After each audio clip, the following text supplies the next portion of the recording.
Bonjour à tous et à toutes, Cécile Coadier, je suis conseillère technique territoriale pour le service social en faveur des élèves à la DSDEN du Pas-de-Calais, donc plus connue sous le nom d'inspection académique. Sophie Parcy, donc moi je suis assistante sociale au service social en faveur des élèves au collège Joséphine Baker de Salomine, donc juste à côté. Donc on a pu échanger notamment avec l'équipe du réseau sur la place de l'école, notamment dans la lutte contre la précarité et les inégalités. Et donc on vous propose effectivement d'évoquer brièvement le rôle et la place du service social en faveur des élèves dans ce cadre, tant sur un plan individuel que sur un plan collectif. Donc le service social en faveur des élèves intervient dans les établissements du second degré, donc en collège et en lycée. Les assistants sociaux accompagnent les élèves et les familles dans son champ de compétences. Et donc, sur le plan individuel et de façon collective, dans le cadre de nos missions, une des priorités est notamment... Oh, j'étais trop... Hop. Une de nos priorités va être d'accompagner les parents, les familles dans le cadre de leurs fonctions éducatives, de pouvoir mettre en place des actions de soutien à la parentalité, de mobiliser le réseau partenarial et de favoriser l'accès aux droits. Donc de façon très concrète, les assistants sociaux vont pouvoir notamment informer autour des aides existantes au niveau de l'éducation nationale. Donc ça peut être par exemple les bourses nationales de collège et de lycée, mais également le fonds social collégien ou lycéen en établissement scolaire. Donc c'est une aide qui peut être sollicitée à tout moment de l'année et qui prend en compte la situation actuelle de la famille. Donc une aide qui peut être sollicitée pour une aide à la demi-pension, une aide au voyage scolaire, une aide vestimentaire ou pour l'accès à certains soins. Par sa fine connaissance du réseau partenarial dont vous faites partie, le service social en faveur des élèves va également pouvoir orienter les familles vers les institutions, vers les associations afin de favoriser l'accès aux droits. Donc leur action ne s'arrête pas au cadre individuel. Le service social en faveur des élèves est également à l'initiative de la mise en place d'actions de prévention, d'actions collectives ou de projets au sein des établissements ou en partenariat avec les partenaires extérieurs. Donc ça peut être des temps forts organisés en cours d'année, des forums à l'interne des établissements ou en partenariat, l'organisation de cafés des parents, ou d'actions basées sur la solidarité. Et donc ces dernières années, nous avons pu constater l'émergence, la création de boutiques solidaires au sein de certains établissements scolaires sur le territoire, donc de la côte jusqu'au bassin minier, et avec une idée toute simple qui va être de pouvoir donner et de pouvoir recevoir. Donc ces boutiques solidaires vivent grâce à l'action et à l'engagement de différents professionnels au sein des établissements, le service social en faveur des élèves, le personnel infirmier, l'équipe de vie scolaire, les professeurs, mais pas que. Les élèves peuvent prendre partie et être acteurs au sein de ces projets. Et les familles également. Donc de manière tout à fait pratico-pratique, professionnels, élèves, familles peuvent déposer des dons de vêtements, de matériel ou d'objets qui sont ensuite destinés effectivement aux familles et aux élèves qui le souhaitent. Et donc là, je me dis, vous avez peut-être envie d'en savoir plus, effectivement. Et donc, comme nous sommes sur le bassin minier aujourd'hui, c'est l'occasion pour nous, effectivement, de vous présenter une boutique solidaire sur le territoire. Et donc, je passe la parole à ma collègue Sophie Parcy. Donc bonjour, donc en fait voilà, nous au niveau du collège, donc on a créé une boutique solidaire. Donc dans un premier temps, donc ça a été la première fois en avril 2023 sur une semaine, banalisée qu'on avait donc réservée aux élèves pour le thème du bien-être. Donc on a récolté effectivement on a fait un appel aux dons, donc on avait récolté des vêtements, des chaussures. Et donc l'idée c'était de valoriser à la fois la seconde main, mais également de pouvoir permettre à des élèves de pouvoir obtenir des vêtements à titre gratuit. Donc ça a eu énormément de succès et en plus, sous fond de solidarité, il y avait également cette notion d'estime de soi parce qu'effectivement, pour certains élèves, venir essayer des vêtements, des tenues, pouvoir essayer de les mettre en valeur, ça a effectivement permis aussi de valoriser certains élèves qui n'osaient pas porter certains vêtements. Donc là, on a décidé de réitérer face au succès cette boutique. Donc au collège de Salomine, on a On organise des semaines banalisées pour les élèves, donc semaine de la citoyenneté, semaine de l'orientation bien-être, semaine du sport. Et donc, on a décidé d'ouvrir cette boutique sur ces temps banalisés. Donc l'idée, c'est effectivement de pouvoir récupérer donc, des dons. Donc dans un premier temps, on a fait un appel aux parents, on a fait un appel aux élèves, on a fait un appel au personnel.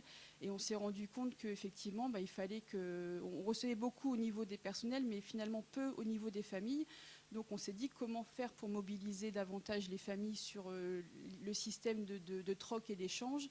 Donc on a essayé de passer par des moyens de communication beaucoup plus larges. Donc en 2023-2024, puisqu'on fonctionne en année scolaire, donc on a ouvert la boutique donc, au mois de décembre avant les vacances de Noël et une semaine également avant les vacances de Pâques. L'idée, c'était de proposer aux élèves dans un premier temps donc des vêtements automne-hiver et des vêtements printemps-été donc pour la saison future.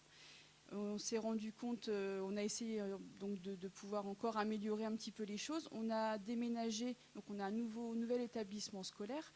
Donc la boutique maintenant en fait se situe à l'entrée du collège. Donc on a avec une vision beaucoup plus importante au niveau des familles et les élèves avec un accès beaucoup plus facile. Donc on a ouvert la boutique de nouveau au mois de décembre. On a élargi, donc plus aux vêtements, chaussures, mais on a élargi également aux livres, jouets, déco, enfin tout objet que l'on pouvait récupérer, puisqu'en fait on s'est aussi rendu compte que pour les élèves, ce qui était important, c'était non pas de récupérer des vêtements pour eux, mais de pouvoir aussi faire des cadeaux aux petits frères, aux petites sœurs, aux parents, aux grands-parents. Et donc parfois, souvent, ils venaient récupérer des objets un petit peu insolites, des vêtements. Finalement, on se disait c'était plus des vêtements adultes, mais le but, c'était effectivement de les offrir à leur famille. Et donc, on a eu l'idée aussi, cette année, donc en décembre 2024, d'ouvrir aux parents, c'est-à-dire que juste avant la semaine des vacances, il y avait les réunions parents-professeurs. Donc on s'est dit que ce serait bien effectivement qu'on puisse ouvrir aux familles. Donc quand les parents venaient pour rencontrer les professeurs, on avait ouvert la boutique et les parents pouvaient venir pour voir pour eux, même pour leurs enfants, puisqu'on avait à la fois des vêtements ados, des vêtements de petite taille et des vêtements plus adultes. Donc sur la semaine, on a ouvert aux parents, on avait mis que les vêtements adultes et petite taille, et pour la semaine ado, donc les objets, la déco, les livres, les jouets et les vêtements ados. On a réouvert de nouveau au mois de juin pour la saison été, donc sur des temps un petit peu courts, c'est sûr, mais en fait, on ne peut pas ouvrir sur des temps, de façon pérenne, parce qu'en fait, le souci, c'est que comme on fonctionne par don, on ne peut pas solliciter sans arrêt les familles, les professionnels, les élèves. Donc, on ouvre sur des temps vraiment courts, mais pour que ce soit vraiment un temps fort. Donc, ça a énormément de succès. On ouvre aux récréations, on ouvre sur la pause méridienne du midi, et c'est vrai que ça ne désemplit pas. Donc on évolue chaque année, on essaie de trouver des idées un petit peu différentes pour faire vivre la boutique. Là, on va recommencer à récolter les dons donc début novembre pour une ouverture au mois de décembre, avec une ouverture aux familles donc une semaine avant les élèves. On va réouvrir au mois de juin, avec l'idée aussi au mois de juin de pouvoir faire un défilé de mode en fait. Pour valoriser la seconde main et également favoriser encore l'estime de soi par rapport à certains élèves. Donc voilà, c'est un petit projet que j'ai de pouvoir mettre en évidence la boutique sur une cérémonie des récompenses de mise à l'honneur des élèves au mois de juin, où les familles sont présentes pour que les familles puissent visualiser ce qu'on y fait. En plus des ouvertures aux familles qu'on fera au mois de juin et sur le mois de décembre. Donc les photos qui étaient montrées juste avant, c'était les photos de la boutique de Noël, donc sur l'ancien collège, mais bon, c'est à peu près sensiblement la même chose. On l'avait nommé la boutique de Paul et Joséphine parce qu'avant, le collège de Salomine, c'était collège Paul Langevin. Maintenant, c'est Joséphine Baker, donc on avait mixé les deux pour que ce soit plus sympa aussi. Ça, c'est un exemple de petites affiches qu'on avait fait. Donc, il y a un avis à tous et à toutes. Donc là, c'est pour les familles. Donc, on fait passer sur Pronote et l'ENT, donc nos modes de communication. On va solliciter également la mairie de Salomine pour qu'on puisse faire un appel sur Facebook, puisque effectivement, en général, on passe aussi par Facebook pour l'appel aux dons. Et puis aussi pour sensibiliser les familles en disant, voilà, sur la semaine juste avant les vacances de Noël, quand vous allez venir au collège pour rencontrer les professeurs, venez voir notre boutique, elle est ouverte à vous. Vous pouvez, vous, en tant que parent, venir vous servir, venir trouver des vêtements qui pourraient vous plaire, aussi pour les petits frères, les petites sœurs. Et puis, donc, on a fait aussi des affiches un peu sympas qu'on met dans le collège, à la fois pour que les élèves puissent savoir à quelle date on va récupérer les objets, les vêtements, et à quelle date la boutique va ouvrir. Donc, on s'appuie, j'ai un partenariat avec ma collègue infirmière, une assistante d'éducation, et on a également sollicité des élèves que je connais bien, que j'accompagne en parallèle et qui nous aident à trier les vêtements, à parfois faire les affiches également. Donc voilà, on essaye de valoriser aussi certains élèves sur des tâches un petit peu différentes et de les valoriser autrement que sur les apprentissages, pour leur montrer effectivement qu'ils sont en capacité de d'être performants ailleurs qu'en classe. Voilà.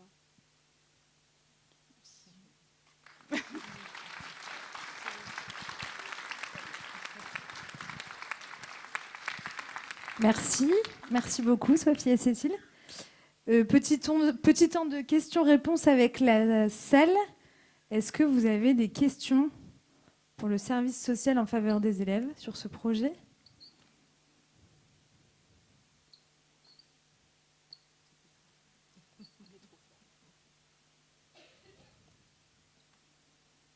Est-ce que c'est des projets que vous connaissiez déjà ?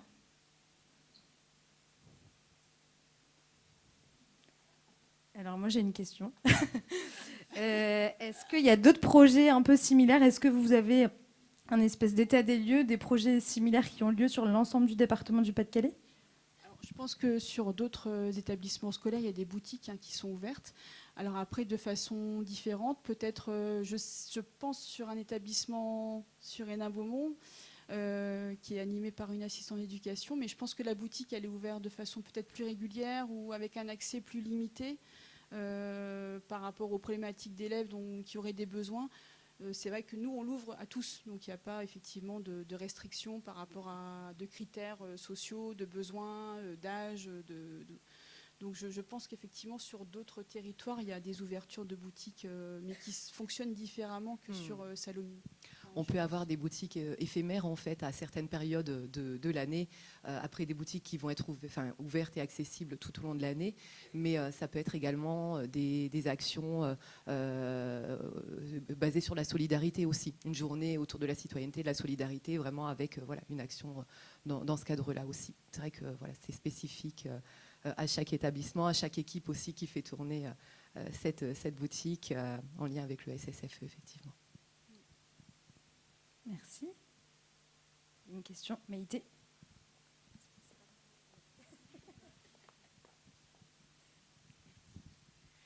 Moi, la question que je voulais poser, c'est est-ce que vous avez pu faire un retour d'expérience, que vous avez pu faire une évaluation pour savoir effectivement, est-ce que les jeunes se sentent de venir, est-ce qu'ils arrivent à passer la porte, parce que comme vous le disiez, vous n'avez pas de critères particuliers, donc du coup c'est ouvert à tous. Est-ce que parce que c'est toute la difficulté de dire je vais dans une boutique solidaire, quand on est petit ou quand on est adulte, c'est toujours passer le pas, c'est pas facile. Alors, il n'y a aucune difficulté. En fait, les élèves font la queue devant la porte. Parfois, il y a une vingtaine d'élèves qui attendent. On est obligé de filtrer parce que on ne peut pas faire rentrer tout le monde en même temps, sinon ce serait trop compliqué au niveau gestion. Et non, il n'y a aucune difficulté. Vraiment, il n'y a pas de frein. Même au niveau des familles. Alors là où on a été un petit peu coincé, c'est parce que le jour des réunions parents-professeurs, c'est vrai que les parents viennent pour rencontrer les professeurs, donc souvent sont pressés de rentrer et de repartir. Donc c'est à nous de les solliciter en disant voilà, c'est ouvert, venez voir. Mais en général, il n'y a aucune difficulté. Au contraire, les gens sont contents de venir voir et souvent repartent avec un ou deux objets, un ou deux vêtements, et il n'y a pas de gêne en fait. On n'a jamais ressenti de gêne particulière par rapport au fait que ce soit du seconde main, puisqu'en fait il n'est pas question de parce qu'effectivement tu es en difficulté financière, tu viens à la boutique. Non, c'est vraiment c'est ouvert à tous et c'est un moment sympa pendant une semaine où on propose effectivement un accès libre, et donc il n'y a pas cette notion de gratuité égale difficulté financière. Je pense que c'est là où il n'y a pas de difficulté pour rentrer chez nous. Donc on s'en sert aussi parfois parce qu'on a le fonds social collégien qui vient aider à offrir des bons d'achat aux familles pour qu'ils puissent acheter des vêtements de sport ou des vêtements dont ils ont besoin. Et c'est vrai que parfois, la boutique a pu servir aussi à offrir à des jeunes des vêtements qui étaient en très bon état, puisqu'on fait quand même du tri, hein, on ne donne pas tout. Et donc, ça s'est un petit peu substitué au fonds social. Donc, il y a des jeunes qui ont pu pouvoir repartir avec des vêtures complètes sans passer forcément par le fonds social collégien. Non pas qu'on ne voulait pas donner, mais voilà, on pouvait aussi proposer cette alternative à la place, effectivement, à de l'achat neuf.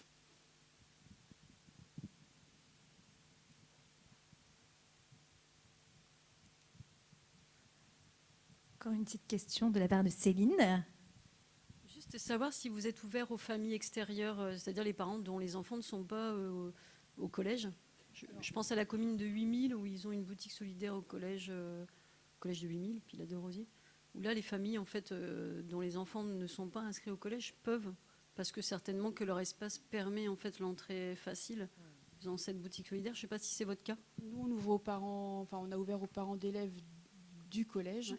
Essentiellement, mais après voilà, souvent il y a des fratries, donc au final ça, oui, bien sûr. Ça touche les autres enfants en primaire ou en maternelle. Et c'est vrai que quand on récupère des vêtements de petite taille, moi je les propose aux parents de façon à ce qu'ils puissent repartir aussi pour les petits frères et sœurs, pour pas qu'on s'en débarrasse. Mais je me permets de renouveler, si par exemple une famille a des enfants issus du primaire, elle pourrait éventuellement accéder à la boutique Normalement, c'est que pour le, que pour le collège. Okay. Ouais. Merci. Enfin, je pense, il y a toute une question aussi de pouvoir stocker effectivement les vêtements. Hein.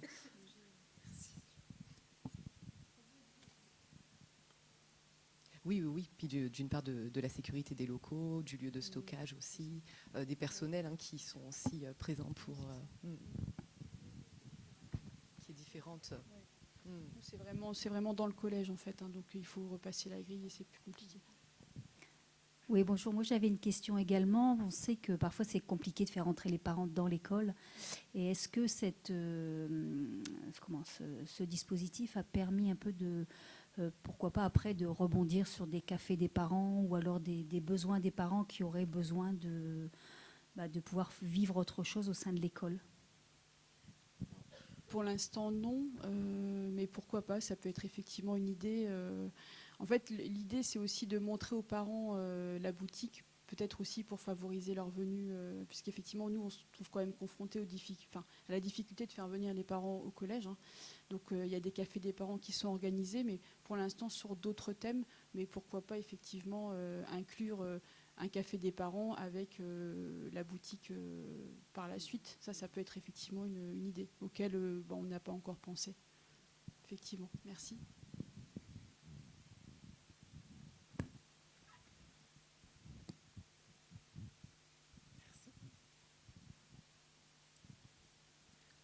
On s'arrête là au niveau des questions. Merci à tous. Merci à vous.